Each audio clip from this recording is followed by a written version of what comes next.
Jared with Omnivore Bladeworks. It's July 5th. Happy Independence Day.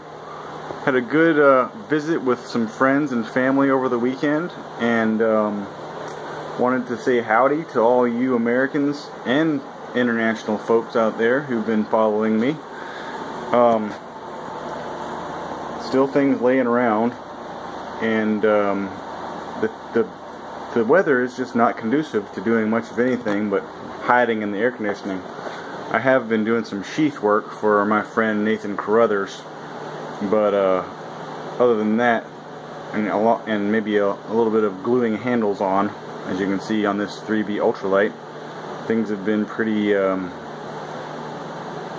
well, indoors oriented. I've got these are going to get wrapped with paracord, these 3B ultralights. Anyway, I wanted to just share this video to show you that there's some tomahawks that are ready to go, and some swords that are almost ready to go. I've got to do some handles. I've got a batch of sheaths for all the Kodiaks that I have in stock, which are halfway molded, and I got to mold the other half, and then we'll be ready to start shipping those. Of course, we need handles first. But anyway, we've got a Conan camo Anubis, and it'll get a black sheath, which we have most of the parts for sitting right there. And we have another one just like it, actually. So there's two Conan camo Anubis tomahawks that are ready to go, along with several others. There's a green one back behind that, and then there'll be a tan one right there. And then there's a fully camouflaged hyena camo. Come on, get out of there.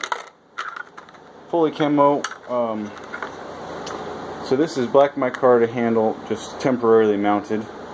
And I was probably going to try to do a natural micarta handle, but if somebody likes this with a little bit of a reveal on the tang, then it's all but ready to go. So I'd love to find that a new home, along with a matching sword. You can see that same hyena camo, or sort of is grizzly on the Ursus series, and then it's hyena on the Anubis. There's a Americanus with the same camouflage pattern. Might make a good combo, Kodiak and Americanus with the same camouflage pattern. I've been working on sheaths for Nathan Carruthers for his field knife. I think this is a collaboration project, but I got a sack full of sheaths that I'm working on for him, which is a job I can do when it's miserably hot and humid outside. I've got the air conditioner going in the armory, and I've got the attic fan going up there, and a new screen vent up there in the top of our Quonset hut, so that we keep the hot air flowing through the top of the Quonset hut and prevent everything from being cooked. However, that doesn't help the humidity levels, so we just have to grin and bear that. Anyway, in addition to molding sheaths for Nathan, I'm also doing a little bit of fitting of guards on these little ultralight baby crows. This is an AEBL knife, a dagger, and then a fat dagger. I seem to be missing one guard.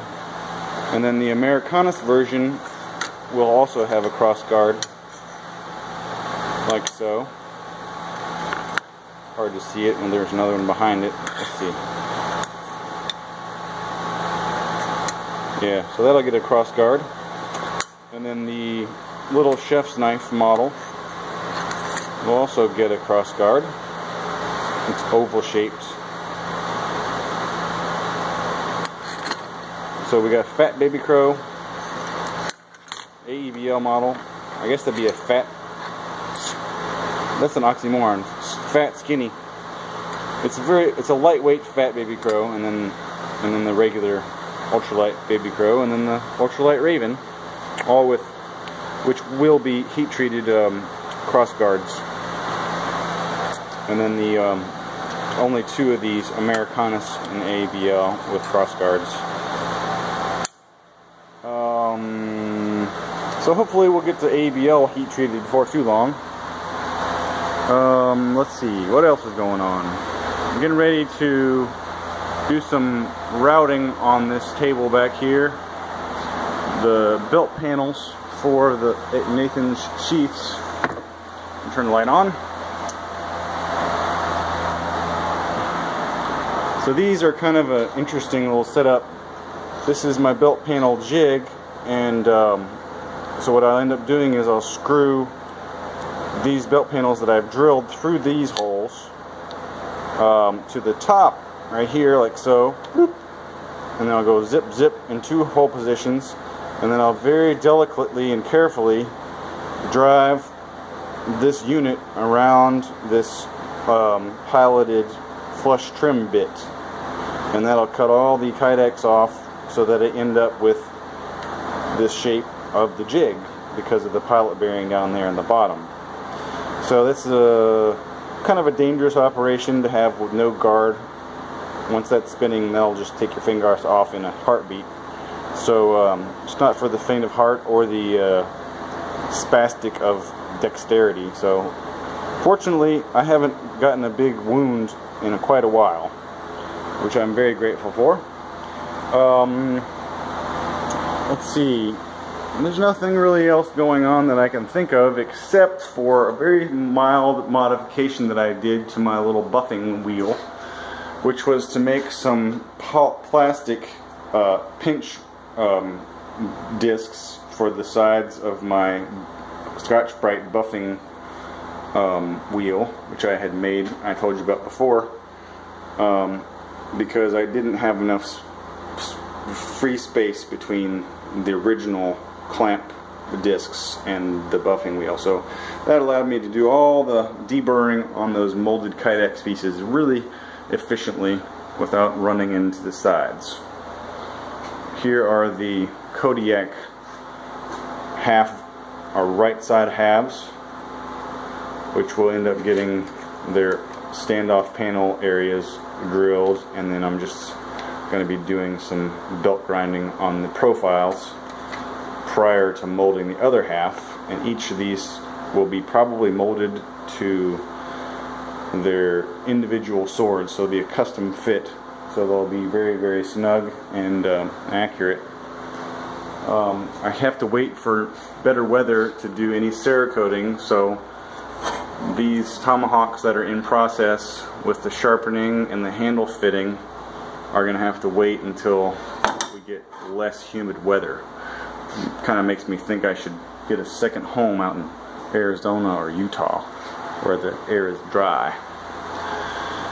Anyway, I wanted to just give you an update for Independence Day weekend time. It's Tuesday now, but things are going well, and we'll hope to get some tomahawks out into the world real soon. So please email me if you've been on the waiting list for a long time and want your tomahawk. Otherwise, I will be emailing everybody sequentially on the lists just as soon as I can get up the gumption to do that job, because it's a little bit of a mental game asking for money. Alright, see you next time.